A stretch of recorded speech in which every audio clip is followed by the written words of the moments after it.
खेलति मम हृदये रामः खेलति मम हृदये रामः खेलति मम हृदये रामः खेलति मम हृदये खेलति मम हृदये मोहमहार्णव तारककारी मोहमहार्णव तारककारी मोहमहार्णव तारककारी रागद्वेषमुखासुरमारी मोहमहार्णव तारककारी रागद्वेषमुखासुरमारी खेलति मम हृदये रामः खेलति मम हृदये रामः खेलति मम हृदये खेलति मम हृदये शान्तिविदेह सुता सहचारी शान्तिविदेह सुता सहचारी शान्तिविदेह सुता सहचारी दहरायोध्या नगर विहारी शान्तिविदेह सुता सहचारी दहरायोध्या नगर विहारी दहरायोध्या नगर विहारी खेलति मम हृदये रामः खेलति मम हृदये परमहंस साम्राज्योद्धारी परमहंस साम्राज्योद्धारी सत्यज्ञानानन्त शरीरी परमहंस साम्राज्योद्धारी सत्यज्ञानानन्त शरीरी सत्यज्ञानानन्त शरीरी खेलति मम हृदये रामः खेलति मम हृदये रामः खेलति मम हृदये खेलति मम हृदये रामः खेलति मम हृदये। ओम हरि ओम श्री गुरुभ्यो नमः। हरि ओम। ओम सहना भवतु सहनौ भुनक्तु सह वीर्यं करवावहै तेजस्विनावधीतमस्तु मा विद्विषावहै। ओम शांति शांति शांतिः। शंकरं शंकराचार्यं केशवं बादरायणं सूत्रभाष्यकृतौ वन्दे भगवन्तौ पुनः पुनः। ईश्वरो गुरुरात्मेति मूर्तिभेदविभागिने व्योमवद्व्याप्तदेहाय दक्षिणामूर्तये नमः।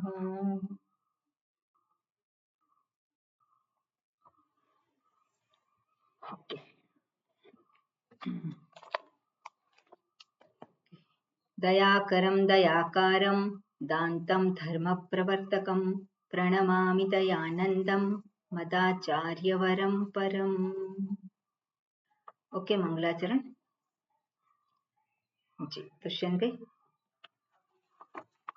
ओम नमो भगवते वैवस्वताय मृत्युवे ब्रह्म विद्याचार्याय नचिकेतसे च।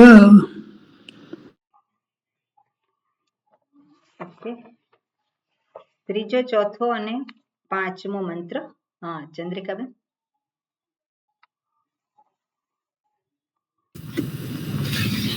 येन रूपं रसं गन्धं शब्दान् स्पर्शांश्च मैथुनान् एतेनैव विजानाति किमत्र परिशिष्यते एतद्वै तत् स्वप्नान्तं जागरितान्तं चोभौ येनानुपश्यति महान्तं विभुमात्मानं मत्वा धीरो न शोचति य इमं मद्वदं वेद आत्मानं जीवमन्तिकात् ईशानं भूतभव्यस्य न ततो विजुगुप्सते एतद्वै तत् ઓકે, આગળનો મંત્ર પણ.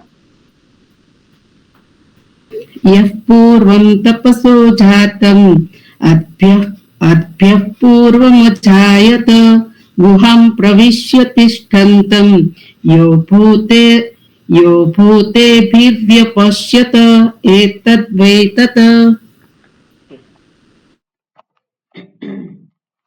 આ મંત્રો છે એની અંદર આત્મ સ્વરૂપનો નિર્દેશ કર્યો છે. સાથે સાથે આપણે કહીએ કે તત્ એટલે કે પરમાત્મા, એનો પણ નિર્દેશ કરી અને એકત્વને સ્થાપિત કરેલું છે.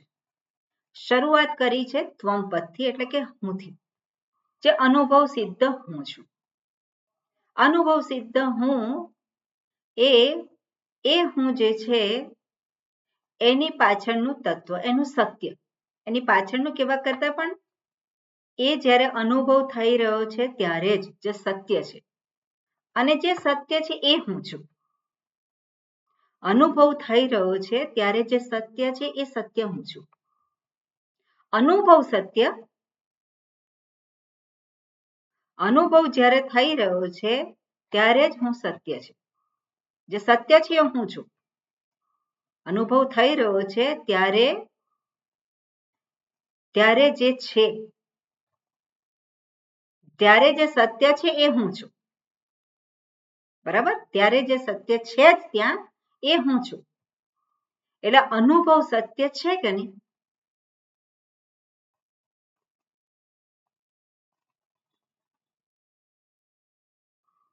વિચાર કરીને બોલો. અનુભવ સત્ય ના કહેવાય. અનુભવ થઈ રહ્યો છે ત્યારે જે સત્ય છે એ જ અનુભવ. એટલે જ્યારે અનુભવ થાય છે ત્યારે જે હું છે તે સત્ય છે. એટલે અનુભવ સત્ય છે કે નહીં?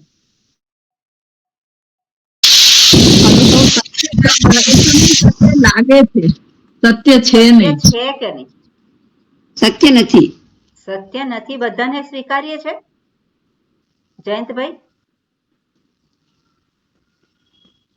સત્ય નથી ને? અનુભવ સત્ય નથી.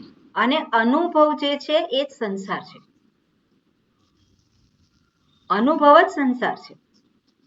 અનુભવને પકડે એને સત્ય ગણે તો સંસાર છે. અનુભવ છે ત્યારે જે સત્ય છે એ હું છું. જે અનુભવાય છે, જે પણ અનુભવ થાય છે ત્યારે જે સત્ય છે એ હું છું. અનુભવ થાય છે એ અનુભવનું અધિકરણ, અનુભવનું સ્થાન એ શું છે? અનુભવનું સ્થાન એ શું છે?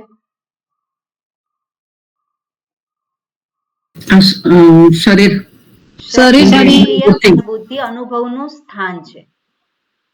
જો આ શરીર, ઇન્દ્રિય, મન, બુદ્ધિ ના હોય તો અનુભવ થાય નહીં. બરાબર ને? એટલે અનુભવ એ સત્ય નથી.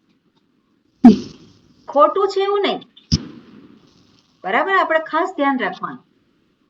અનુભવ સત્ય નથી એનો અર્થ એવો નથી ખોટા છે, નકામા છે, એવું નથી.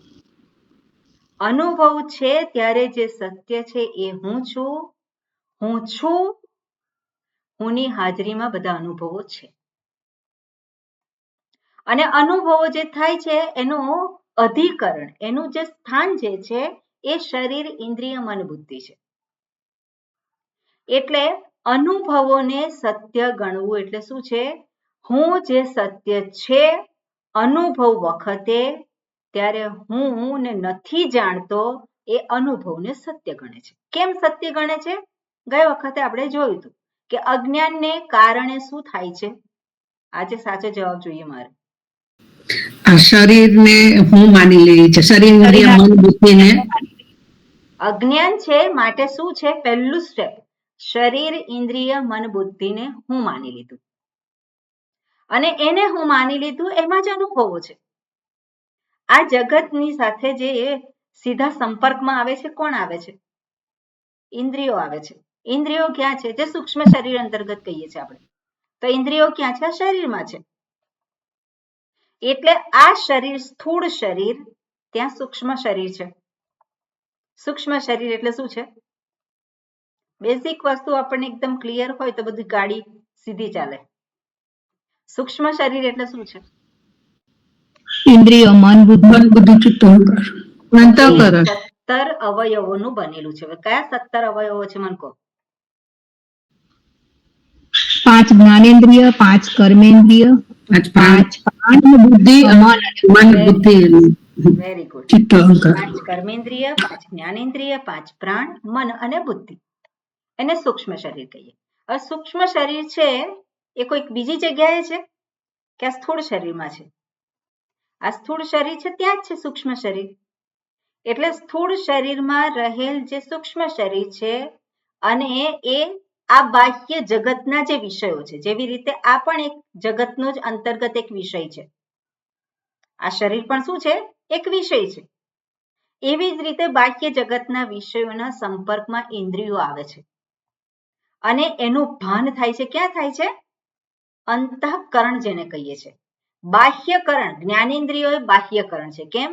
કારણ કે બાહ્ય વિષયોની અંદર જાય છે અને એની માહિતી અંતઃકરણમાં જાય છે. અને આપણે શું કહીએ છીએ? આ ફોન છે, બરાબર? આ ફોન છે એનું ભાન થાય છે. તો જે રીતે બાહ્ય વિષયોનું મને ભાન થાય છે, ઇન્દ્રિયોના સંપર્કમાં આવવાથી વિષયોનું જે ભાન થાય છે, એવી જ રીતે આ શરીરનું ભાન થાય છે કે નહીં? શરીરનું ભાન થાય છે. ઇન્દ્રિયોનું ભાન થાય છે કે નહીં? થાય છે કે નહીં? ઇન્દ્રિયોનું ભાન એ પણ થાય છે. એટલે આ જે આપણે કહીએ છીએ આ જગત જે વિષયાત્મક, એનાથી આ જુદું છે, આ જુદું નથી, કોઈ રીતે જુદું નથી. અને છતાં પણ એને જુદું ગણી લઈએ છીએ. કેમ? કારણ કે એની સાથે પેલો હું ગોઠવાઈ ગયો. કેમ ગોઠવાઈ ગયો છે હું? કારણ કે જાણતો નથી, સ્વરૂપને જાણતો નથી. અજ્ઞાન આપણે જેને કહીએ છીએ, સ્વરૂપનું અજ્ઞાન, એને કારણે ગોઠવાઈ ગયો. ક્યાં? જે આ શરીર, આ એક શરીર એ બધાની સાથે ગોઠવાઈ જાય તો કઈ પ્રોબ્લેમ નથી, બધા શરીર સાથે ગોઠવાઈ જાય. પણ એને શું કર્યું છે? માત્ર આ એક શરીર સાથે જ ગોઠવાયો છે. આ એક શરીર સાથે ગોઠવાયો છે એટલે વ્યવહાર કરી શકે છે. જો બધા શરીર સાથે ગોઠવાય તો વ્યવહાર થાય ખરો? વ્યવહાર સંભવિત નથી. એટલે ઈશ્વરે જે એને એક આઈડેન્ટિટી આપી છે, એ શેને માટે આપી છે? વ્યવહાર માટે આપી છે. એટલે વ્યવહારિક રીતે બરોબર છે, પણ વ્યવહાર પૂરતું જ એનું મહત્વ છે. વ્યવહાર પૂરતું જ મહત્વનું છે, પણ વ્યવહાર કરતા વિશેષ મહત્વ આપણે આપી દઈએ છીએ. કેમ? કારણ કે એને જ સાચું ગણી લઈએ છીએ. એને જ જ્યારે સત્યતા આપીએ છીએ ત્યારે એ સાચું થઈ જાય છે, અને સાચું થઈ જાય છે એટલે વ્યવહાર કરતા એને વિશેષ મહત્વ આપીએ છીએ. અને વિશેષ મહત્વ આપવું એટલે શું છે? ત્યાં બંધન છે. કારણ કે જેટલું સામેની વ્યક્તિનું શરીર મહત્વનું છે, એટલું જ આ શરીર મહત્વનું છે, એટલું જ બીજું શરીર મહત્વનું છે. કારણ કે આ જગતમાં આવ્યું છે, આ એક શરીર છે, એની પાછળ સૂક્ષ્મ શરીર છે, અને દરેક જીવ જે છે એની ઈચ્છા છે કે મારે જીવવું છે કે નહીં? કઈ રીતે જુદું છે? દરેક જીવને ઈચ્છા છે મારે જીવવું છે. દરેક જીવને ઈચ્છા છે મારે સુખ જોઈએ છે, મારે સુખથી જીવવું છે, મારે શાંતિથી જીવવું છે કે નહીં? તો દરેકની ઈચ્છા પણ સમાન છે. તો કઈ રીતે જુદું છે? જુદો કોઈ રીતે નથી, પણ છતાં પણ એને એક ઇન્ડિવિજ્યુઆલિટી આપી છે. શેને માટે છે? વ્યવહાર માટે આપી છે. અને વ્યવહાર માટે આપી છે એટલે બધું મહત્વ કેવું છે, બધાનું સરખું છે. પણ જ્યારે એને સત્ય ગણી લેવામાં આવે ત્યારે એ મહત્વનું વધારે થઈ જાય છે. આ જ હું, જ્યારે આ જ હું થઈ ગયું એટલે વ્યવહાર કયા પ્રકારનો થવાનો હતો? આને જ પોષણ મળે, બીજાના ભોગે. બીજાના ભોગે હંમેશા એવું જ હોય. એટલે ત્યાં બંધન છે, ત્યાં જ તકલીફ છે. બરોબર? એટલે આપણે જોઈએ કે અહીંયા જે વાત કરે છે શ્રુતિ, હવે યમરાજા વાત કરવાના છે, એ વાત કરે છે વ્યષ્ટિ અને સમષ્ટિ. પહેલો પોઈન્ટ જોયો આપણે કે જે સ્થૂળ શરીર છે અને જગતમાં જે કંઈ જીવ જે છે એના સ્થૂળ શરીર છે એ સમષ્ટિ સ્થૂળ શરીર, એમાં કોઈ ભેદ નથી. બધાનું સર્જન થયું છે પંચ મહાભૂતમાંથી, એમાં કોઈ ભેદ નથી. અહીંયા જે વાત કરે છે પેલા જીવ તરીકે એટલે અહીંયા શું છે? સૂક્ષ્મ શરીરને આધારે. તો સૂક્ષ્મ શરીરને આધારે એ પોતાને કોણ ગણે છે? કર્તા ગણે છે, ભોગતા ગણે છે. યહ ઇમમ મધ્વદમ વેદ, હું કર્મ ફળનો ભોગવનારો છું. કોણે કહ્યું? શાસ્ત્રએ કહ્યું. કોણે કહ્યું? વડીલોએ કહ્યું. શું છે? હું કર્મ ફળને ભોગવનારો છું એવું કોણે કહ્યું? માની લીધું છે મેં જાતે. સહી કોણે કરી છે? મેં પોતે કરી છે કે હું એ છું અને હું કરતા છું, હું ભોગતા છું. મેં સહી કરી, એને ખોટી કોણ પાડી શકે? મેં કર્યું છે, મેં જોયું છે, મેં સાંભળ્યું મારા કાને. એટલે શું થયું? એ સત્ય થઈ ગયું, પ્રમાણિત કરી દીધું. એટલે જ્યારે આ રીતનું જે પોતે જ નક્કી કરી દે કે હું કરતા છું, હું ભોગતા છું, અને ત્યારે શું થાય? મેં કર્યું, તે કર્યું, આણે કર્યું, ખરાબ કર્યું, ખોટું કર્યું, આ બધા જ ખેલ ચાલે. અને પરિણામે વ્યક્તિના હાથમાં શું આવે? ક્ષોભ અને પીડા. એના હાથમાં શું આવે? ક્ષોભ અને પીડા. મારે આવું કરવું જોઈતું હતું પણ મારાથી થયું નહીં, ક્ષોભ થયો. એણે કેમ આવું કર્યું? એણે આવું ના બોલવું જોઈએ ને, પીડા. એને ના બોલવું જોઈએ, બરોબર છે, ના બોલવું છે, પણ બોલ્યો. એ બોલ્યો અને પીડા કોને થઈ? મને થઈ. એટલે કરે કોક અને ભોગવે બીજો. એટલે એમાં કેટલું શાણપણ છે, પણ છતાં પણ લાગી આવ્યું. લાગી આવ્યું એટલે શું છે? આમ પેલું અંદર પેલું એ થઈ ગયું, આમ રજીસ્ટર્ડ થઈ ગયું. એટલે એ વસ્તુ જે છે અહીંયા દર્શાવે છે કે આ તું જેને કહે છે પેલો ભોગતા જે છે એ જે ભોગતા એ બન્યો છે સૂક્ષ્મ શરીરની સાથેનું તાદાત્મ્ય, બુદ્ધિની સાથેનું તાદાત્મ્ય કર્યું અને ભોગતા બન્યો. પણ તું જો આ સૂક્ષ્મ શરીરનું જે ઉત્પત્તિ થઈ છે શેમાંથી થઈ છે? અને એનું અહીંયા નિરૂપણ કર્યું છે કે એ કોણ છે? ઈશાનમ ભૂત ભવ્યસ્ય ન તતો વિજુગુપ્સતે. જે આગળ 5મો મંત્ર છે એમાં કહ્યું કે આજે જે પોતાને કર્તા માને છે એ જ શું છે? એ સમષ્ટિ રૂપે જે છે પરમાત્મા એ જ છે. અને એ રીતે અહીંયા એ દર્શાવ્યું. બરોબર? હવે આગળનો જે મંત્ર છે એ પણ આપણે જોઈ રહ્યા હતા કે યહ પૂર્વમ તપસઃ જાતઃ. સૂક્ષ્મ શરીરને આધારે જ વાત કરે છે કે એ જે પરમાત્મા એને તપ કર્યું અને પ્રથમ બ્રહ્માજીનું સર્જન થયું. બ્રહ્માજી એટલે સમષ્ટિ સૂક્ષ્મ શરીર, અને એ જ એની જ અભિવ્યક્તિ સર્વરૂપે છે. બ્રહ્માજી આપણે જ્યારે કહીએ સમષ્ટિ સૂક્ષ્મ શરીર, ચિત્રમાં તો આપણને બતાવે કે વિષ્ણુ ભગવાનની નાભીમાંથી કમળ નીકળ્યું અને કમળમાંથી પછી ત્યાં બ્રહ્માજી બિરાજમાન છે, એ આપણને બતાવે. પણ એને એક દેવતા તરીકે, સમષ્ટિ એટલે દેવતા તરીકે આપણે એને જોઈએ છે, આલંબન છે આપણા માટે. પણ વ્યષ્ટિ અને સમષ્ટિમાં ભેદ કેટલો? જેવી રીતે આપણે જોઈએ કે જંગલ અને વૃક્ષ, જંગલ અને વૃક્ષ એમાં ભેદ કેટલો છે? એક વૃક્ષ જે છે એ જંગલથી જુદું છે અને વૃક્ષ ના હોય તો જંગલ હોય ખરું? નથી, જુદું નથી, ના પણ હોય એક તો જંગલ હોય ખરું? ના જંગલ ના હોય. હા, એટલે સમષ્ટિને આધારે આપણે એને જોઈએ તો જંગલ yes. એવું નામ આપ્યું.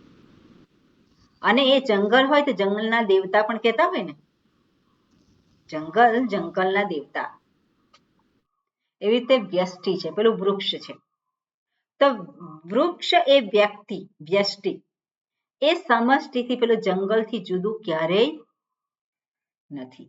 એ જ રીતે જ્યારે કહેવામાં આવે છે કે બ્રહ્માજી, તો બ્રહ્માજી એ સમષ્ટિ તરીકે આપણે જોઈએ છે. સમષ્ટિ સૂક્ષ્મ શરીર આત્મા એ વ્યષ્ટિથી જુદા નથી.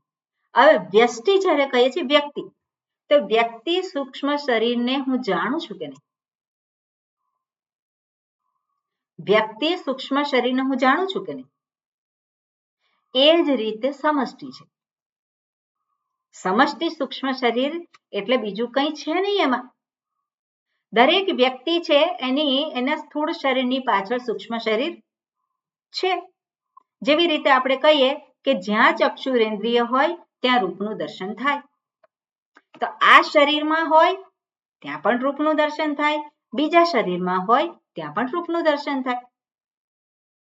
એટલે આ જે વ્યક્તિ છે, આ જે એક વ્યક્તિની જે દ્રષ્ટિ, દર્શન, જે આપણે કહીએ આંખો, ચક્ષુરેન્દ્રિય, અને એ સમષ્ટિ આંખો, સમષ્ટિ ચક્ષુરેન્દ્રિય, અને એ સમષ્ટિ ચક્ષુરેન્દ્રિયને કેવી રીતે જોઈ શકીએ, કેવી રીતે ગ્રહણ કરી શકીએ? એટલા માટે શાસ્ત્ર દેવતા એવું કહે છે.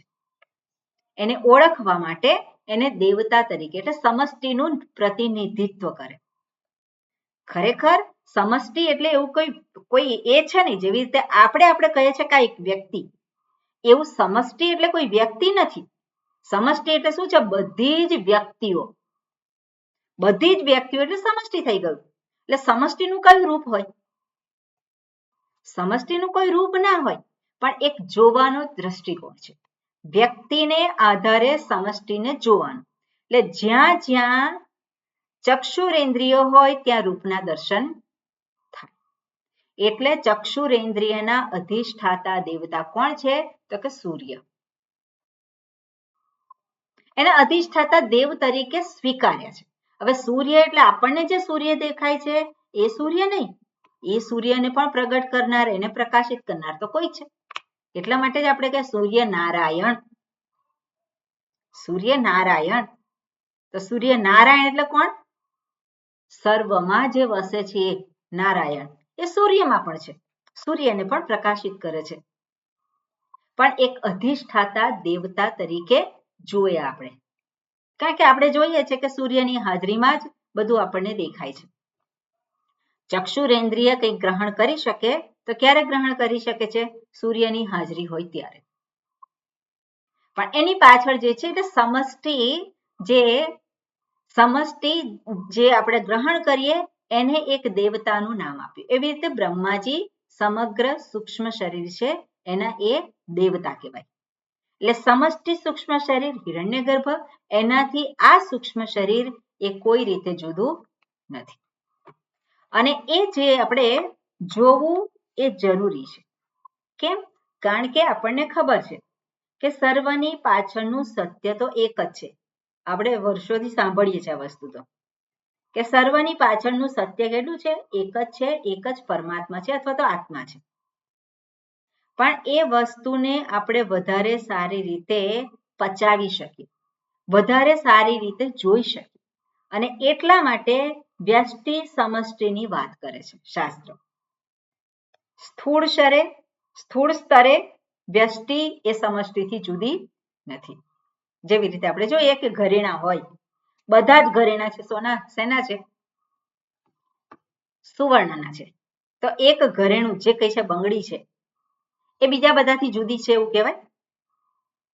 ના કહેવાય. કેમ? કારણ કે સર્વની પાછળ એક જ છે.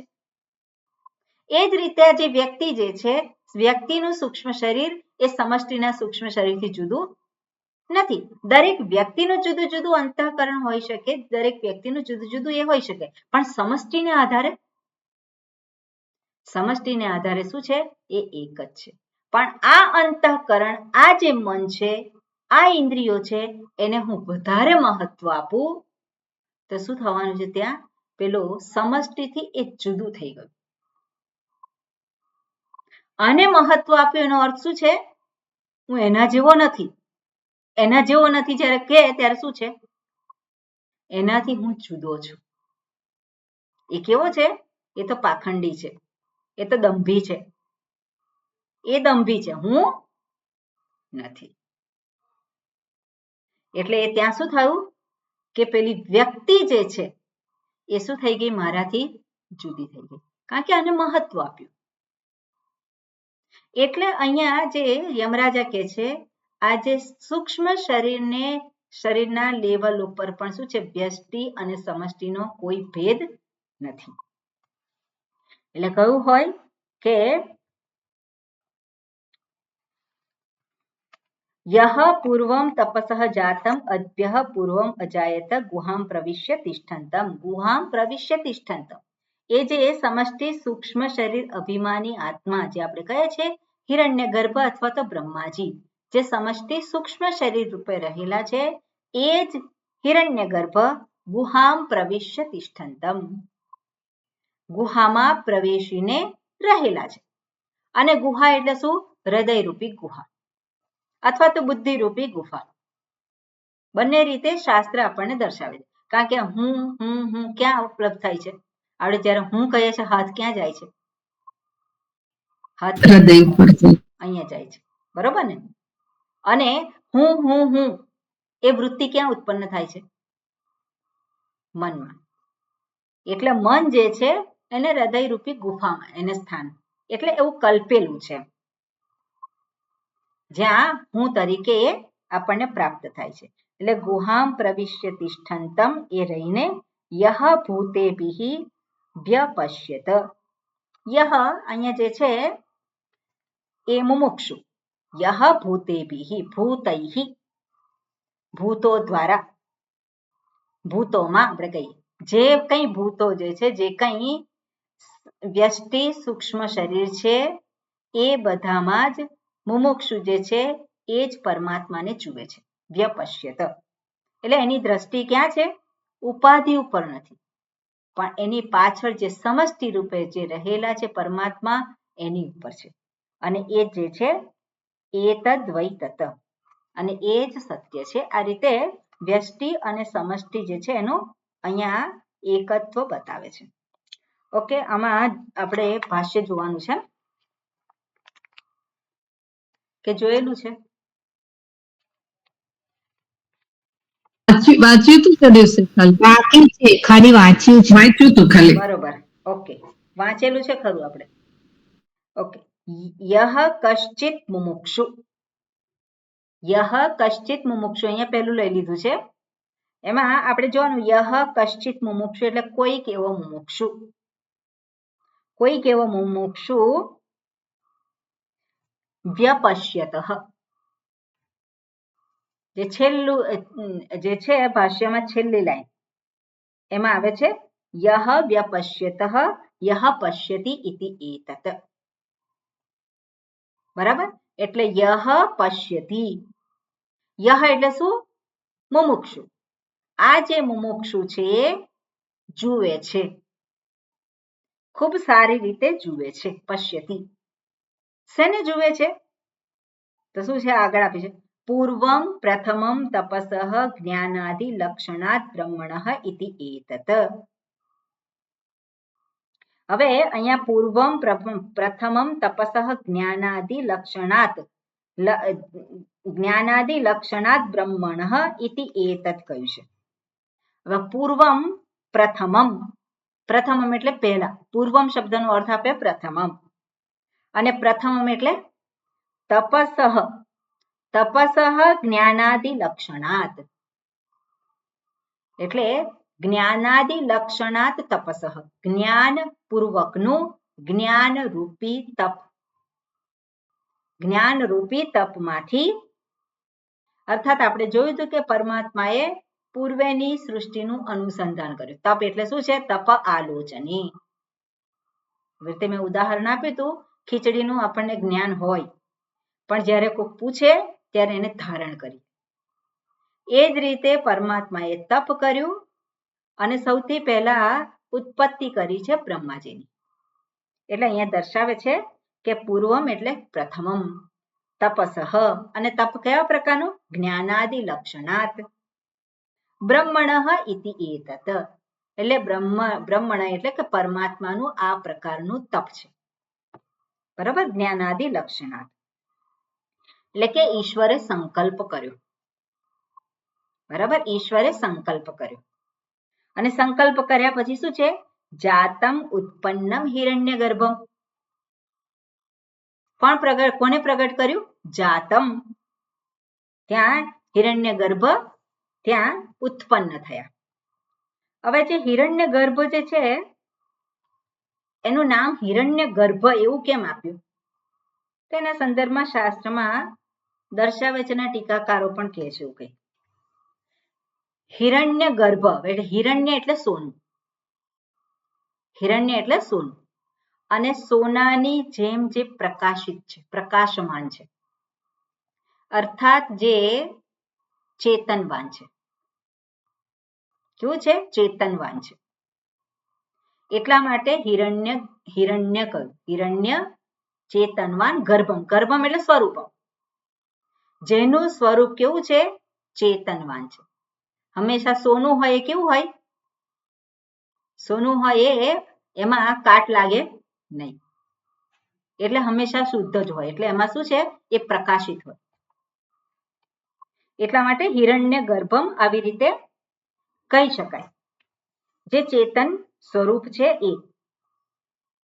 બીજું, હિરણ્ય ગર્ભ ઉપાસના માટે એવું શાસ્ત્રમાં દર્શાવે છે. આ વસ્તુ બહુ મહત્વની નથી, પણ હિરણ્યમ ગર્ભમ. હવે હિરણ્ય શબ્દ જે છે એને સુવર્ણ કયું? એટલે કે છે ગોલ્ડન એગ. ગર્ભ એટલે શું છે? ત્યાં દર્શાવે છે કે પિંડ, એવો ઈંડું. એટલે સુવર્ણનું ઈંડું આપણે કહીએ.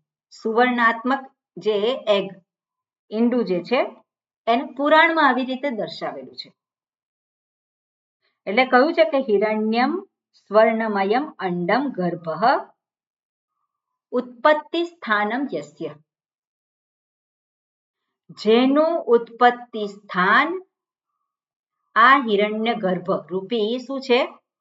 આ એક ઈંડું છે. જેવી રીતે પક્ષી હોય તો પક્ષીઓ શું મૂકે? ઈંડા મૂકે, અને ઈંડામાંથી બચ્ચા થાય. એ જ રીતે અહીંયા પણ હિરણ્ય ગર્ભ શબ્દને સમજાવવા માટે આ પ્રમાણે કહેલું છે કે આવું કેમ કહ્યું? કારણ કે ગર્ભમાંથી જન્મ થતો હોય ને. સામાન્ય રીતે જન્મ શેમાંથી થાય? ગર્ભમાંથી થાય. અહીંયા હિરણ્ય ગર્ભ એટલે એ સોનાનું ઈંડા જેવું એવો અર્થ લીધો છે. પણ કેમ લીધો છે? કારણ કે જેમાંથી ઉત્પત્તિ સ્થાનમ યસ્ય. આ શું છે? જેનું ઉત્પત્તિ સ્થાન છે, એમાંથી જ બધું જ પ્રગટ થયેલું છે. એમાંથી જ બધું પ્રગટ થયેલું છે. એમાંથી બધું પ્રગટ થયેલું છે શું છે? ચૈતન્ય સ્વરૂપ પરમાત્મા એમણે તપ કર્યું અને એમાંથી સૌથી પહેલી ઉત્પત્તિ થઈ છે. શેની થઈ છે? હિરણ્ય ગર્ભ. હિરણ્ય ગર્ભ એ દર્શાવતા કેમ એવું હિરણ્ય ગર્ભ કહ્યું? કારણ કે એ પોતે કેવા છે? ચેતનવાન છે. પોતે ચેતનવાન છે હિરણ્ય ગર્ભ. અને એટલા માટે જ આપણે કહીએ સમષ્ટિ સૂક્ષ્મ શરીર. તો સમષ્ટિ સૂક્ષ્મ શરીર આપણે જ્યારે કહીએ તો એ કેવું હોય? જડ હોય કે ચેતન હોય? ચેતન હોય. ચેતન હોય. કારણ કે આ સૂક્ષ્મ શરીર કેવું છે? ચેતનવાન છે. એ જ રીતે સમષ્ટિ સૂક્ષ્મ શરીર જે છે કેવું છે? એ ચેતનવાન. પણ કેવી રીતે ચેતનવાન થયું? કેવી રીતે ચેતનવાન થયું? પરમાત્માએ તપ કર્યું એટલે પરમાત્માના ચૈતન્ય સ્વરૂપથી યુક્ત થયું. પરમાત્માના ચૈતન્ય સ્વરૂપથી યુક્ત થયા બ્રહ્માજી, અને એ બ્રહ્માજીને કહેવામાં આવે છે સમષ્ટિ સૂક્ષ્મ શરીર. આપણે પણ જોઈ શકીએ કે વ્યષ્ટિ સૂક્ષ્મ શરીર એમાં પેલો આપણે કહે છે કે ચૈતન્ય સ્વરૂપ એ તો સર્વત્ર છે. ચૈતન્ય સ્વરૂપ એક જગ્યાએ હોય એવું છે એવું નથી, એ સર્વત્ર છે. પણ ક્યાં પ્રકાશિત થાય છે, એ ક્યાં આપણને એની એ થાય છે પ્રતીતિ. આપણે જોઈએ કે ચૈતન્ય સ્વરૂપ પરમાત્માની અભિવ્યક્તિ અંતઃકરણમાં થાય છે. આપણે પહેલા જોયું છે જેને ચિદાભાસ કહેવામાં આવે છે. અંતઃકરણમાં પણ એની સર્વત્ર છે, અંતઃકરણ જે છે એને પ્રતિબિંબિત કરે છે. અને પ્રતિબિંબિત થયેલું અંતઃકરણ જે ચેતનવાન બન્યું, અને એ ચેતનવાન બન્યું પરિણામે બધું જ ઇન્દ્રિયો અને બધું અને સ્થૂળ શરીર પણ ચેતનવાન બન્યું. એક પ્રક્રિયા આપણને શાસ્ત્ર દર્શાવે છે. એટલે આ શરીર જે આપણને ચેતનવાન દેખાય છે તેને કારણે છે એની પાછળ સૂક્ષ્મ શરીર છે. સૂક્ષ્મ શરીર ચેતનવાન છે અને સૂક્ષ્મ શરીર અંતર્ગત ઇન્દ્રિયો ચેતનવાન છે. ઇન્દ્રિયો કેમ ચેતનવાન છે? કારણ કે મન ચેતનવાન છે, પ્રાણ ચેતનવાન છે. પ્રાણ કેમ ચેતનવાન છે? અંતઃકરણ ચેતનવાન છે. અંતઃકરણ ચેતનવાન છે કેમ છે? કારણ કે એનો સંયોગ છે, એ પ્રતિબિંબિત કરે છે ચૈતન્ય સ્વરૂપને, એટલા માટે એ શું છે? એ ચેતનવાન છે.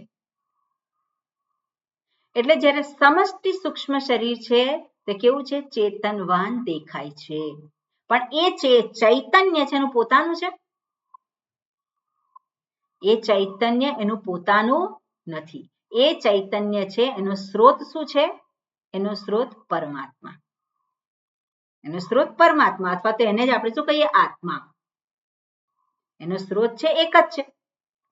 અને આ રીતે સમષ્ટિ સૂક્ષ્મ શરીર અને વ્યષ્ટિ સૂક્ષ્મ શરીર એનું એ બંનેનું એકત્વ દર્શાવ્યું છે.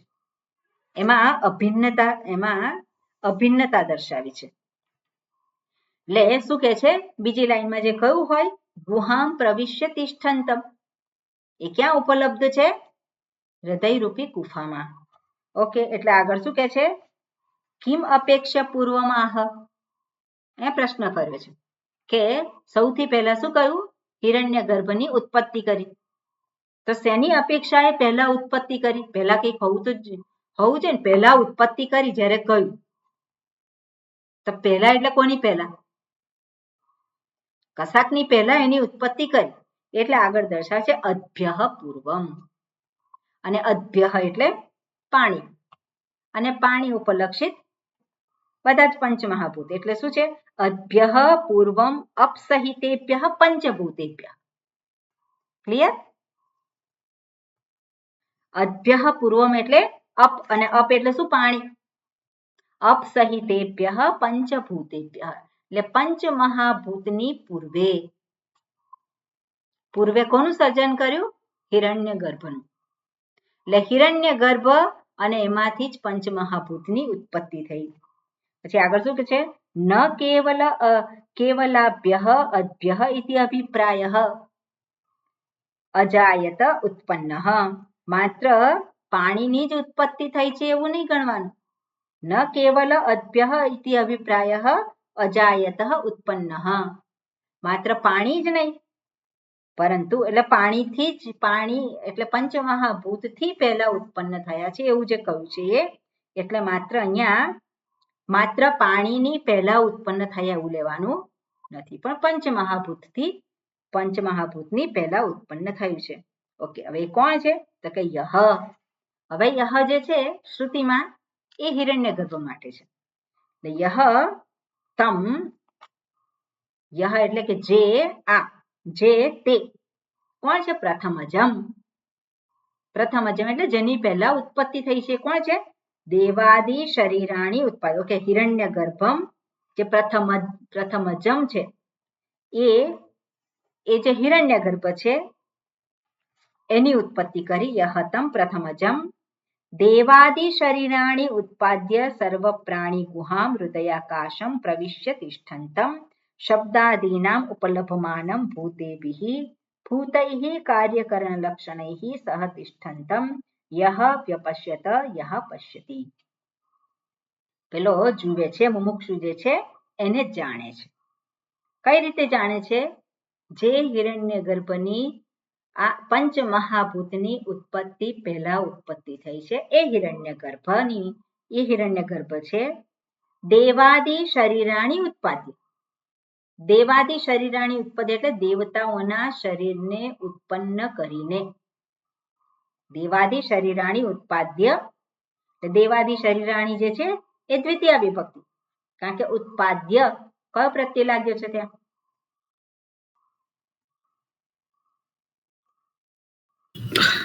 લેપ પ્રત્યય છે. લેપ પ્રત્યય છે. એટલે ઉત્પાદન કરીને, એનું સર્જન કરીને. કોનું? દેવાદિ શરીરાણી, દ્વિતીય વિભક્તિ. શરીર શબ્દ છે નપુંસકલિંગ શબ્દ છે, એટલે શરીરોનું ઉત્પાદન કરીને પછી શું કર્યું? સર્વ પ્રાણી ગુહા, બધા શરીરોનું ઉત્પાદન કર્યું અને પછી પોતે એમાં પ્રવેશ્યા. ક્યાં પ્રવેશ્યા? સર્વ પ્રાણી ગુહામ. પહેલા એને બનાવ્યા અને પછી એમાં પ્રવેશ કર્યો. બરાબર? એટલે આ પ્રવેશ શ્રુતિ પણ અહીંયા આપણે કહી શકીએ. પહેલા ઉત્પન્ન કર્યું, જેવી રીતે પેલો ઘર બનાવે, ઘર બનાવી અને પછી ઘરમાં પ્રવેશ કરે. એવી રીતે પરમાત્માએ પણ શું કર્યું? સૌથી પહેલા બ્રહ્માજીની ઉત્પત્તિ કરી અને બ્રહ્માજીએ શું કર્યું? બ્રહ્માજી એટલે એમણે કર્યું સર્વ શરીરોની એ કરી, સર્વ દેવાદિ શરીરાણી, દેવતાઓના શરીરની ઉત્પત્તિ કરી અને ઉત્પાદ્ય સર્વ પ્રાણી ગુહામ, અને પછી સર્વ પ્રાણી ગુહામ હૃદયાકાશમ પ્રવિશ્ય. એટલે આપણે અહીંયા જોવું રહ્યું કે દેવાદિના શરીરની ઉત્પત્તિ કરી એટલે સમષ્ટિની ઉત્પત્તિ કરી, અને સમષ્ટિથી વ્યષ્ટિ એ જુદો નથી. બરાબર ને? સમષ્ટિથી વ્યષ્ટિ એ જુદો નથી. એટલે દેવાદિ શરીરાણી ઉત્પાદ્ય, બધા દેવતાઓના શરીરની ઉત્પત્તિ કરી અને સર્વ પ્રાણી ગુહામ હૃદયાકાશમ પ્રવિશ્ય તિષ્ઠંતમ. અને ક્યાં જઈને બેઠો? બધાના જ હૃદયમાં.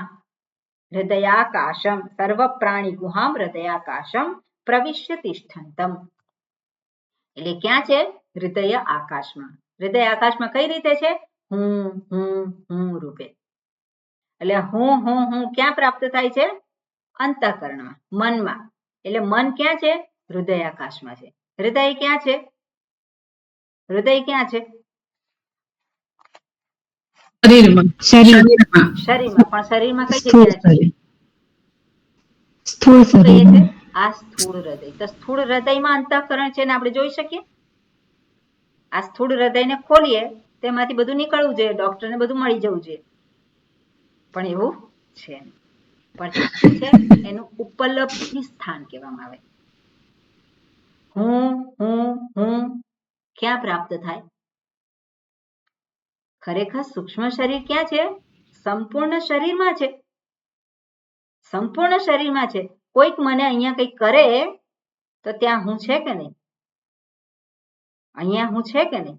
માથાના વાળમાં ખેંચે તો ત્યાં હું છે કે નહીં? પગના નખમાં ત્યાં હું છે કે નહીં? સર્વત્ર છે. પણ હુંની અભિવ્યક્તિ કઈ રીતે થાય છે? હું એટલે અહીંયા જાય છે. હાથ ક્યાં જાય? સર્વત્ર સૂક્ષ્મ શરીર છે, સર્વત્ર અભિવ્યક્ત, સર્વત્ર વ્યાપ્ત છે, અને છતાં પણ પ્રવિશ્ય, એમાં પ્રવેશ કર્યો. ક્યાં? હૃદયાકાશમ. એટલે સ્થૂળ હૃદય નહીં, પણ ત્યાં એક હૃદયની ત્યાં કલ્પના કરી છે. કલ્પના કરી છે એટલે શું છે? એ હું રૂપે પ્રગટ થાય છે. એટલે હું રૂપે એ હું જે પ્રગટ થાય છે કલ્પનાનો વિષય છે. હું રૂપે જે પ્રગટ થાય છે કલ્પનાનો વિષય છે, એ તો હું જ છું. બરાબર ને? એટલે સર્વ પ્રાણી ગુહામ હૃદયાકાશમ પ્રવિશ્ય તિષ્ઠંતમ શબ્દાદિન ઉપલભમાનમ. અને પછી ત્યાં પ્રવેશ કર્યો અને હૃદયરૂપી ગુફામાં પ્રવેશ કરી ત્યાં રહ્યો અને પછી શબ્દાદિન ઉપલભમાનમ, જે શબ્દાદિ વિષયો છે એને પ્રાપ્ત થયા, એની સાથે એનો કોન્ટેક્ટ થયો. ઉપલભમાનમ ત્યાં પણ શું છે? આ પેલું ચક્ષુરાજ અંતઃકરણ છે. અંતઃકરણમાં ઈચ્છા ઊભી થઈ. અને ઈચ્છાએ શું કર્યું? આ ચક્ષુરેન્દ્રિયને આદેશ આપ્યો. ચક્ષુરેન્દ્રિય ક્યાં ગઈ? વિષયોમાં ગઈ, એને ગ્રહણ કર્યું અને ક્યાં પાછી આવી? અંતઃકરણ. એટલે શબ્દાદીન ઉપલબ્ધમાનમ ભૂતેભિ. ભૂતેભિ છાંદસમ છે, એને કહેવાય ભૂતૈહિ. ભૂતૈહિ તૃતીયા વિભક્તિ બહુવચન. ભૂતૈહિ અર્થાત કાર્યકરણ લક્ષણૈહિ સહ. સહ તૃતીયા. કાર્યકરણ લક્ષણૈહિ સહ, જેનું લક્ષણ છે કાર્યકરણ, એટલે સ્થૂળ શરીર અને ઇન્દ્રિયો જે સાધન. કરણ એટલે શું છે? સાધન. એટલે કાર્યકરણ લક્ષણ રૂપ એના રૂપે શું છે? શબ્દાદિને ગ્રહણ કરે છે. એની સાથે તિષ્ઠંતમ સહ તિષ્ઠંતમ યહ પશ્યતિ સહ પશ્યતિ. આવું જે જુએ છે એ જ એને જુએ છે. યહ પશ્યતિ સહ પશ્યતિ. હવે આપણે જોઈએ કે જે સમષ્ટિ રૂપે જે રહેલ છે એ સર્વ જીવના અંતઃકરણ રૂપે પ્રગટ થયેલ છે. ક્યાં પ્રગટ થયેલ છે? આ સ્થૂળ શરીરની અંદર કોઈક જગ્યાએ સ્થૂળ શરીર જે છે રહેલું છે અને સર્વ હું રૂપે એની ઉપલબ્ધિ થાય છે. પણ આપણે જોઈએ હું રૂપે ઉપલબ્ધિ જે થાય છે એને જે સૂક્ષ્મ શરીર આપણે જે કહીએ છીએ એની સાથેનું શું કહે છે? અનુભવ છે કે નહીં? ત્યાં સૂક્ષ્મ શરીર જે છે ત્યાં વ્યષ્ટિ સૂક્ષ્મ શરીર અને સમષ્ટિ સૂક્ષ્મ શરીરમાં કોઈ ભેદ નથી. હવે જે બ્રહ્માજી આપણે કહીએ છીએ એને શું કહ્યું? ચૈતન્ય સ્વરૂપનું જે છે શું છે? ત્યાં પ્રગટ થયું છે. ચૈતન્ય સ્વરૂપ પરમાત્માનું ત્યાં પ્રગટ થયું છે અને એ ચેતનવાન છે. અને એ જ રીતે ચેતનવાન જ્યારે હું કહું ત્યારે હુંમાં કોણ છે? સ્થૂળ શરીર ચેતનવાન છે એવું કહેવાય? સ્થૂળ શરીરને ચેતનવાન નથી કહેતા, કારણ કે મૃત્યુ પછી પણ સૂક્ષ્મ શરીર તો શું થાય છે? પેલા જીવાત્માની સાથે જાય છે ને. એટલે સૂક્ષ્મ જે છે, સૂક્ષ્મ શરીર જેને કહેવામાં આવે છે, એ સૂક્ષ્મ શરીરમાંથી જે પંચમહાભૂતનો પાર્ટ છે એ તો વિલીન થઈ જાય છે, પણ કંઈક રહી જાય છે. કંઈક તો રહે છે ને. ફરી પાછું એ બીજું શરીર પ્રાપ્ત થાય છે ત્યારે એમાં પ્રવેશ કરે છે. એટલે એ સ્થૂળ શરીરમાં પ્રવેશ કરે છે. એ જે સૂક્ષ્મ શરીર છે એ કેવું છે? ચેતનવાન છે. કેવી રીતે ચેતનવાન બને છે? કારણ કે જ્યાં જ્યાં અંતઃકરણ હોય ત્યાં શું છે? ચૈતન્ય સ્વરૂપની અભિવ્યક્તિ થાય છે, એટલા માટે એ ચેતનવાન છે. અને એ જ રીતે આપણે સમષ્ટિમાં જોઈએ તો બ્રહ્માજી પણ શું છે? એ પણ ચેતનવાન છે, એટલા માટે એને હિરણ્યગર્ભ કહ્યું.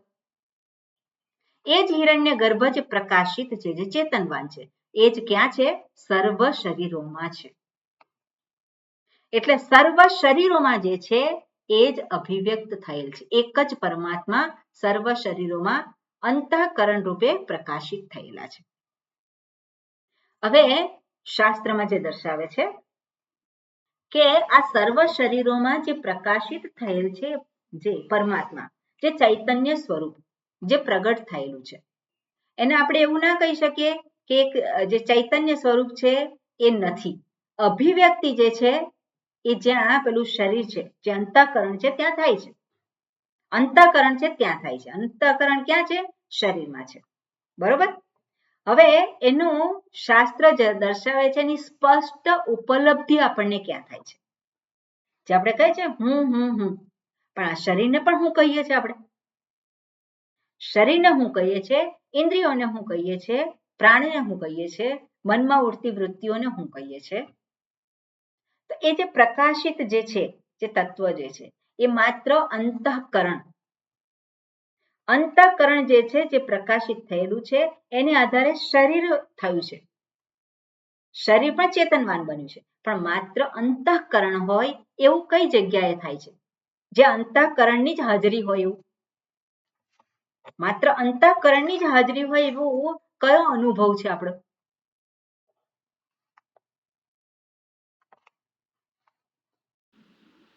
સ્વપ્નાવસ્થા. સુષુપ્તિ. સુષુપ્તિમાં અંતઃકરણની ઉપલબ્ધિ છે? સુષુપ્તિમાં છે ખરી દુષ્યંતભાઈ? એટલે હું રૂપે ખરું ને? એટલે હું છે, હું એટલે અંતઃકરણ સુષુપ્તિમાં ના, એની નથી ને. ના. અંતઃકરણ એની ઉપલબ્ધિ સ્પષ્ટ રૂપે એ જ છે. એવું ક્યાં છે? એ સ્વપ્ન અવસ્થામાં છે. એ ક્યાં આપણને પ્રાપ્ત થાય? સ્વપ્ન અવસ્થામાં. અને સ્વપ્ન અવસ્થામાં પ્રાપ્ત થનાર જે છે એને માંડુક્ય ઉપનિષદને આધારે એને નામ પ્રાપ્ત થયું છે. શું નામ પ્રાપ્ત થયું છે? આપણે જોયેલું છે. તેજસ. તૈજસ એટલે તેજ. તૈજસ એટલે શું છે? તેજ, જે પ્રકાશિત કરે છે. તો પ્રકાશિત જે સ્વપ્ન અવસ્થામાં જે પ્રકાશિત થાય છે જે બધું, એ બધું શું છે? જે કંઈ દેખાય છે, જે કંઈ છે બધું શું છે? અંતઃકરણ જ છે. બરાબર ને? અંતઃકરણ જ ત્યાં ઉપલબ્ધ થયું છે સ્વપ્ન રૂપે. આ જે સ્થૂળ શરીર છે એ ઇન્દ્રિયો જે છે જાગ્રત અવસ્થામાં જે વ્યવહાર કરે છે એ ત્યાં છે ખરી? આ જે ઇન્દ્રિયો છે જે જાગ્રત અવસ્થામાં હું વ્યવહાર કરું છું, એ આ જાગ્રત જગત અને આ સ્થૂળ શરીર છે ખરું ત્યાં? નથી. આ સ્થૂળ શરીર ને નથી. એટલે સમષ્ટિ સૂક્ષ્મ શરીર જે છે એ અંતઃકરણ રૂપે એ પ્રાપ્ત થાય છે. એટલે અંતઃકરણને આધારે જે કંઈ અનુભવો થાય છે એ સમષ્ટિમાં જે કંઈ અનુભવો છે એનાથી જુદા નથી. એટલે સમષ્ટિ સૂક્ષ્મ શરીર અને વ્યષ્ટિ સૂક્ષ્મ શરીર, એની ઉપલબ્ધિ શું છે? તૈજસ. અને એને સમષ્ટિ સૂક્ષ્મ શરીરને શું કહ્યું? હિરણ્યગર્ભ. બરાબર, એને હિરણ્યગર્ભ કહ્યું. કેમ? કારણ કે ચેતનવાન છે. અને આ પણ કેવું છે? વ્યષ્ટિ સૂક્ષ્મ શરીર, જેને તૈજસ કહ્યું. તો તૈજસ એટલે શું છે? જે પ્રકાશિત છે, જે ચેતનવાન છે. એટલે હવે જે અનુભવો થાય છે, અનુભવો ક્યાં થાય છે? સ્થૂળ શરીરમાં થાય છે. આપણે કહ્યું જાગ્રત અવસ્થા છે એમાં સ્થૂળ શરીરમાં અનુભવો થાય છે. ત્યાં અંતઃકરણ છે કે નહીં? જાગ્રત અવસ્થામાં છે, ત્યાં અંતઃકરણ છે. પણ માત્ર અંતઃકરણ ક્યાં છે? એ સ્વપ્ન અવસ્થામાં છે. બરાબર ને? સ્વપ્ન અવસ્થામાં છે. તો એ જે સ્વપ્ન અવસ્થામાં જે અંતઃકરણ પ્રાપ્ત થાય છે, જે કંઈ અનુભવો થાય છે, જે કંઈ થયું એ બધું કોણ છે? કોણ છે? જાગ્રત અવસ્થામાં આવે એટલે પેલો કહે છે, શું કહે છે? હું જ ત્યાં પ્રગટ થયો. બરાબર ને? હું જ સ્વપ્નમાં, હું જ પેલો મોટર ચલાવનારો બન્યો અને મોટરના પેલું જે છે કારના પૈડા નીચે આવી જનારો પણ હું જ, અને ચીસો પાડનારો પણ હું જ, અને એને જોનારો પણ હું જ. એવું છે કે નહીં? ત્યાં કોણ છે? બધું હું જ છું. ત્યાં હુંની જ અભિવ્યક્તિ છે. એટલે સ્વપ્ન અવસ્થામાં જે કંઈ અનુભવો થાય, અનુભવો થયા એને એને એને એને સત્તા આપનાર, એને આપણે શું કહેવાય કે એને એ આપનાર જે છે એ છે, એને ખરેખર એ છે એવું કહેનાર કોણ છે? એ જાગ્રત અવસ્થામાં છે એ હું. જાગ્રત અવસ્થાનો જે દ્રષ્ટા આપણે કહીએ એ કહે છે કે આ બધું જ હુંમાંથી જ પ્રગટ થયું છે. બરાબર ને? આ બધું જ હુંનું જ અભિવ્યક્તિ છે. એ જ રીતે જ્યારે આ જાગ્રત અવસ્થામાં જ્યારે એ પોતે છે ત્યારે જ, જ્યારે જાગ્રત અવસ્થામાં આ ઇન્દ્રિયો સભાન છે, મન સભાન છે, બધું જ જે છે ત્યારે એ જાણે છે કે જે પેલું તેજસ, જે ચેતન તત્વ છે, એ ચેતન તત્વ હિરણ્યગર્ભ એનાથી જુદું નથી, સમષ્ટિથી જુદું નથી. એટલે વ્યષ્ટિ સૂક્ષ્મ શરીર એ સમષ્ટિ સૂક્ષ્મ શરીરથી જુદું નથી. એટલે ચેતનતા જે છે એ સર્વ શરીરોમાં છે. સર્વ શરીરોમાં કઈ રીતે પ્રગટ થાય છે? હું રૂપે. એટલું જ નહીં, અનુભવો જે થાય છે, સર્વ શરીરોમાં અનુભવો થાય છે અને આ શરીરમાં પણ અનુભવો થાય છે. જે અનુભવો થાય છે, જે મનમાં ઉઠતી વૃત્તિ છે, પ્રાણની અંદર જે કંઈ જે થાય છે, બુદ્ધિમાં જે કંઈ ઉત્પન્ન થાય છે, એ બધું સૂક્ષ્મ શરીર અંતર્ગત આવે. તો આ જે વ્યષ્ટિમાં જે કંઈ છે એ સમષ્ટિથી જુદું હોઈ શકે ખરું? સમષ્ટિથી જુદું હોઈ શકે નહીં. એટલે આ રીતે વ્યષ્ટિ અને સમષ્ટિ જે છે એની સાથેનું એકાત્મતા સ્થાપિત કરે છે. જે સમષ્ટિ જે છે, જેને હિરણ્યગર્ભ કહ્યું, એની ઉત્પત્તિ શેમાંથી થઈ? પરમાત્મામાંથી થઈ. પણ એ પરમાત્મા ચેતનવાન પરમાત્મા છે, એને જ હિરણ્યગર્ભ કેવું થયું? એ ચેતનવાન બન્યું. પણ એ હિરણ્યગર્ભ છે એ જ શું છે? એ જ વ્યષ્ટિ રૂપે છે. કારણ કે હિરણ્યગર્ભ એટલે સમષ્ટિ અને સમષ્ટિમાં વ્યષ્ટિ પણ આવી ગઈ. એટલે આ વ્યષ્ટિ જે છે એ કોઈ રીતે પેલો તૈજસઃ જેને કહીએ છીએ, જેને ઓળખવામાં આવે છે અનુભવ કરનારો. એ અનુભવ કરનારો જે છે એ હિરણ્યગર્ભથી જુદો નથી, બ્રહ્માજીથી જુદો નથી. એટલે જે કંઈ અનુભવો થાય છે એ કોણ છે? જે કંઈ અનુભવો થાય છે એ કોઈ રીતે જુદા નથી. એટલે એને મારો અનુભવ, મને મારું દુઃખ હું જ જાણું, બીજા કોઈ ના જાણે. એટલે મને જે અનુભવ થયો એ સાચો, બીજાને અનુભવ થાય છે એ કેવો છે? મારા કરતા ઉતરતો જ હોય. એવું હોય નહીં. દુઃખ વૃત્તિ પ્રગટ થાય છે તો આ અંતઃકરણમાં થાય અને એ જ રીતે બીજું જે શરીર હોય, જે અંતઃકરણ હોય, ત્યાં પણ દુઃખ વૃત્તિ એ જ પ્રકારની ઊભી થાય. એટલે હું જે છે એ મહત્વનો થઈ ગયો એવું થાય. એટલા માટે અહીંયા શ્રુતિ જે છે, યમરાજા છે, શું કે છે કે જે સમષ્ટિમાં છે એ જ અહીંયા છે. અને આવું જ્યારે જાણીએ ત્યારે આ એક મહત્વનું ના રહે. હું, મારું દુઃખ કોને કહેવા જવું? મારું દુઃખ ખાલી મને જ છે? મને જ છે દુઃખ? જગતમાં જ્યાં જ્યાં અંતઃકરણ છે ત્યાં દુઃખ છે કે નહીં? બધા જ પ્રાણીઓ છે ત્યાં દુઃખ છે જ. અને બધા જ દુઃખ કેવા બેસે, તેમાં સુખી કોણ થાય?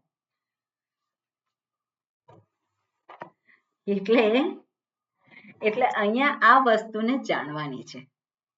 આપણે જ્યારે જોઈએ ત્યારે આ વ્યષ્ટિ સમષ્ટિની વાત કેમ કરે છે શ્રુતિ? કારણ કે વ્યષ્ટિ એ સમષ્ટિથી ક્યારેય જુદી નથી. વ્યષ્ટિ એ સમષ્ટિથી ક્યારેય જુદી નથી. પેલું વૃક્ષ છે જંગલથી ક્યારેય જુદું નથી. છે જંગલથી ક્યારેય જુદું? ક્યારેય જુદું નથી. વૃક્ષ વગરનું જંગલ હોઈ શકે ખરું? પેલાને થાય કે હા, હું એકલો ના હોઉં તો જંગલ તો હોય ને. એક વૃક્ષ ના હોય તો જંગલ હોય કે નહીં? એક વૃક્ષ જે પેલો વ્યષ્ટિ જે કહે છે, એક વ્યક્તિ, હું ના હોઉં તો જગત હોય કે નહીં? જગત તો હોય ને. પણ બધા જ એવું વિચારે કે હું ના હોઉં, બધા પોતાને બાકાત કરી દે તો જગત જેવું રહે ખરું? જગત જેવું ના રહે. બધા જ હું બધા જ કરે તો જગત ક્યાં રહ્યું? ત્યાં નથી રહેતું. એટલે હું જે છે આપણે જોવાનું કે હું આ જગતનો એક ભાગ નથી, હું જગતનો ભાગીદાર છું. હું જગતમાં શું છે? ભાગીદાર છું. હવે ભાગ અને ભાગીદાર માં ફેર છે કે નહીં? ભાગ એ બિચારો હોય, ભાગીદાર હોય એ હું ભાગીદાર છું. સમષ્ટિમાં વ્યષ્ટિનું એક સ્થાન, સમષ્ટિમાં વ્યષ્ટિનું એક સ્થાન, પણ એ સ્થાન જે છે એ જુદું નથી સમષ્ટિથી. કેવું છે? એ વ્યષ્ટિ એ સમષ્ટિ અંતર્ગત જ છે. અને જ્યારે આવી દ્રષ્ટિ પ્રાપ્ત થાય ત્યારે આપણે આ વ્યષ્ટિ માટેનો જે રાગ છે, વ્યષ્ટિ માટેનો જે દ્વેષ હોય, આને માટે રાગ છે, વિશેષ રાગ છે, તો બીજી વ્યષ્ટિ છે એના માટેનો દ્વેષ ઉભો થવાનો છે. બરાબર ને? મારું આપણે જોઈએ કે આપણું મુખ હોય કે આપણું જે કંઈ અંગો છે એમાંથી કયું વધારે સારું છે? કયું મને વધારે ગમે છે? મારું નાક જે છે એ મને વધારે ગમે છે અને આંખો મને નથી ગમતી. મારા કાન છે એ કાન નથી ગમતા. એવું છે? એવું છે? ત્યાં એકત્વ છે. ત્યાં શું છે? એકત્વ છે. આપણે જુદું જોતા જ નથી. પેલી આ દાંત જે છે એ જીભને કચરે અને પછી જીભને થાય હવે તને બતાવી દઉં. એવું થાય ખરું? ના થાય. દાંતમાં કંઈક થયું તો ફરી પાછી પેલી જીભ જ શું થાય છે? પાછી ત્યાં જાય. કેમ એવું થાય? એકત્વ છે. અને એ રીતે જ્યારે પણ આપણે જોઈએ કે જ્યાં એકત્વ આપણને જ્યાં દેખાય તો ત્યાં પેલું હું નું પેલું એકનું એ રડે, એકનું ના રડે. પેલું રડવાનું હોય ત્યાં શું હોય છે? એકલો છે ત્યાં જ રડવાનું છે. એટલે મારું દુઃખ એટલે ભયંકર એવું કહેવાય નહીં. પણ દુઃખ જે છે દુઃખ વૃત્તિ બધે જ પ્રગટ થાય છે, સુખ વૃત્તિ બધે જ પ્રગટ થાય છે. સમષ્ટિમાં જે છે બધું છે એ અંતર્ગત આ એક હુંમાં જે છે એમાં પણ પરિવર્તન થાય છે બધા. પણ એ હું જે છે એ વિશેષ બની ના જાય. હું જ એવું ના થાય. હું પણ આપણે જોયું હતું ને, હું જ નહીં પણ હું પણ. એમાં શું ભેદ છે? એટલે જોયું હતું આપણે કે શરીર જ હું છું એવું નહીં, શરીર પણ હું છું. આ મન જ હું છું એવું નહીં, મન પણ હું છું. હવે ભગવાને આવું કેમ મન બનાવ્યું? આવું શરીર કેમ બનાવ્યું? કોણે બનાવ્યું? ભગવાને? ભગવાને તો બધું જે છે જ બનાવ્યું છે, જે છે એમાં હું કેવી રીતે ગ્રહણ કરું છું? હું કેવી રીતે ગ્રહણ કરું છું એ મહત્વનું છે. બરાબર ને? એટલે પરિસ્થિતિ ગમે તે હોય પણ એ પરિસ્થિતિને હું કેવી રીતે જોઉં છું? હું એકલો પડી ગયો કે બધાની સાથે છે? જો એકત્વ હોય બધાની સાથે તો મારું રડું નહીં. બરાબર ને? ઘરમાં પેલો વડીલ હોય જેની પર જવાબદારી હોય એ રડવા બેસે? એ રડે? એ ના રડે. કારણ કે આ એકત્વ છે બધાની સાથે. બધાની સાથેનું એ છે. મારે બધાને આ પ્રમાણે કરવાનું છે. એ રડવા ના બેસે. એ શું છે? એ પ્રવૃત્ત થાય. જે કંઈ કરવાનું છે એના માટે પ્રવૃત્ત થાય. એ રડવા ના બેસે. એ જ રીતે એકત્વ જે છે એ મને નિષ્ક્રિય ના બનાવે. મને કેવો બનાવે? જે કરવા યોગ્ય છે એને માટે પ્રવૃત્ત કરે. પણ એ જે પ્રવૃત્તિ છે એ મને બાંધનાર હોય નહીં. એટલે આ વસ્તુ જે છે એને અહીંયા આપણને શાસ્ત્રનું ફળ શું? તો આ ફળ મળે. ઓકે, વિશેષ આપણે આવતીકાલે જોઈશું. ઓકે, પ્રજ્ઞાબેન કંઈ પૂછવાનું હતું? હા, એટલે એક પ્રશ્ન હતો કે પરમાત્માએ બધા મતલબ આ જે આપણે આત્મા બધા છે, જીવાત્મા બધાઓ, તે પરમાત્માનું જ એક સ્વરૂપ છે અને આખરે એ જ્યારે આત્માઓ પોતાના સ્વરૂપને જાણે ત્યારે જ એ પરમાત્મા છે એમ જાણી શકે. પોતે પણ પરમાત્મા છે એવું જાણી શકે. એટલે બધા જ આત્મા આખરે તો પરમાત્માને જ મળવાના છે. તો પછી ભગવાને આટલા બધા જીવાત્માને બધાને શાના માટે, કયા કારણથી ઉત્પન્ન કર્યા? ઓકે, હવે આત્મા જે છે આપણે પહેલું તો એ કે આત્માનો જે શું કહ્યું તમે? સ્વરૂપ છે, પરમાત્માનું સ્વરૂપ છે. હા હા. એટલે આપણે ત્યાં જરાક એ શબ્દને જરાક જોવાનું. જેવી રીતે આપણે કહીએ કે માટી એ ઘડાનું સ્વરૂપ છે. માટી એ ઘડાનું સ્વરૂપ છે. ઘડો એ શું છે? માટીનું એક રૂપ છે. રૂપ છે. બરોબર? એટલે આ આપણે શબ્દ આપણે સુધારવાનો.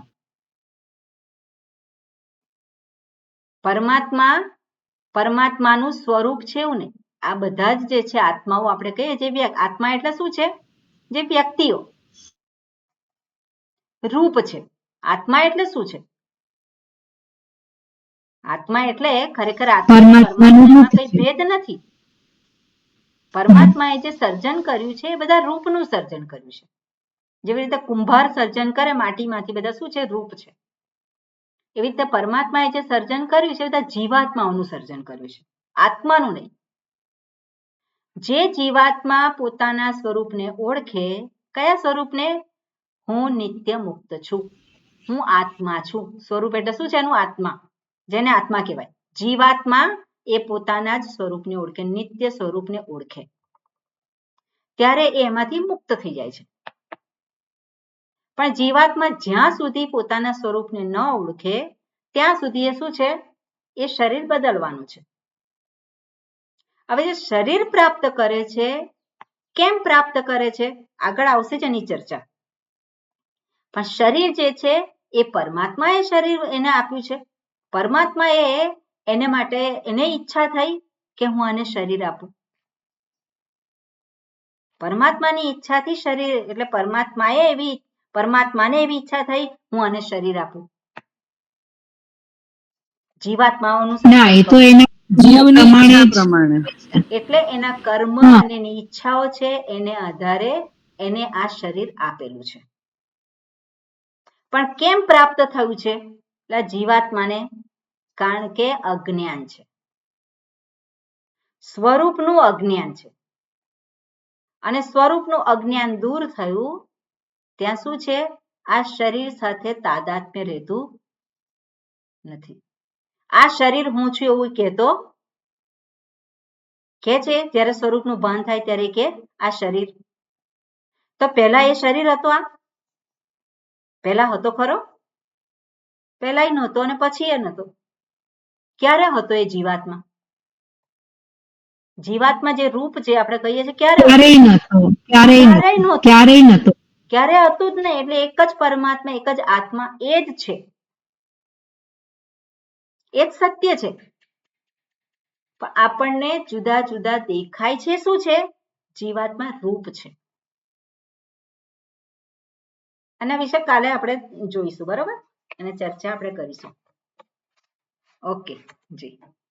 ઓમ પૂર્ણમદઃ પૂર્ણમિદં પૂર્ણાત પૂર્ણમુદચ્યતે પૂર્ણસ્ય પૂર્ણમાદાય પૂર્ણમેવાવશિષ્યતે. ઓમ શાંતિ શાંતિ શાંતિ. હરિ ઓમ શ્રી ગુરુભ્યો નમઃ. હરિ ઓમ. હરિઓમ. પ્રણામ સ્વામીજી. હરિ ઓમ. પ્રણામ. પાછા હા,